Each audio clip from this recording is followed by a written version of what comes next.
Well, ayon kay Steve Kerr ay hindi niya daw kilala si Jimmy Butler. I don't know Jimmy. I've never actually spoken with him. I know from watching him that he is a big-time pressure player, postseason player. So that would fit well. Bagamat personal na hindi niya ito kilala ay ayon naman kay Coach Steve Kerr ay mag-fit din talaga si Butler sa sistema ng Warriors. Ganun pa man ay dahil din sa interview na ito ay samot-sari din ang naging reaksyon ng mga fans. Ayon sa kailang komento ay anime disappointed daw si Steve Kerr sa trade na naganap. Hindi naman kasi natin maitatanggi na malaki talaga ang role ni Andrew Wiggins para sa Golden State Warriors. Bukod dyan ay maganda din kasi ang kanyang ipinapakita ngayong season. Pero ang malaking tanong ng karamihan ay ano kaya ang magiging epekto ni Jimmy Butler sa Golden State Warriors? Well, statistically lalo na sa playoffs ay pumuputok talaga ang opensa ni Jimmy Butler. Hindi lang pala opensa kundi ang kanyang overall game. Postseason player talaga ang mga repa.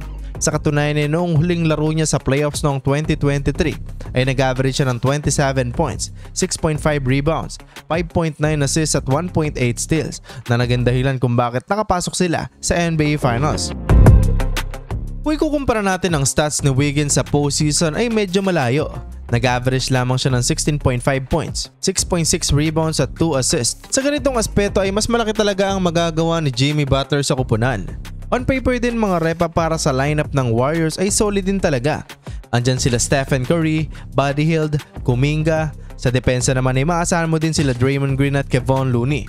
At dahil sa pagkakadagdag ni Jimmy Butler ay panibagong pyesa na naman ito para sa Warriors na magiging susi din sa kailang opensa at depensa. Kabang-abang din talaga ito mga repa. Sa katunayan na excited nga din itong si Jimmy Butler na lumapag sa Warriors at ito ang kanyang sinabi. Yo Dub Nation, Jimmy Butler here, just touched down through this physical. Super excited, ready to win, ready to work, ready to put on a show for y'all.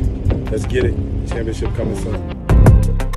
Si Anthony Davis naman ay in-announce na kung kailan siya opisyal na maglalaro para sa Dallas Mavericks. February 9 PH time kontra Houston Rockets.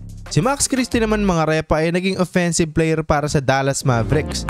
Nakapagtala siya ng 15 points, 7.5 rebounds at 3.5 assists sa last 2 games niya sa kupunan. On paper din mga repa ay solido din talaga ang lineup ng Dallas. Meron silang tatlong tower, andyan si Anthony Davis, Gafford at Derek Lively.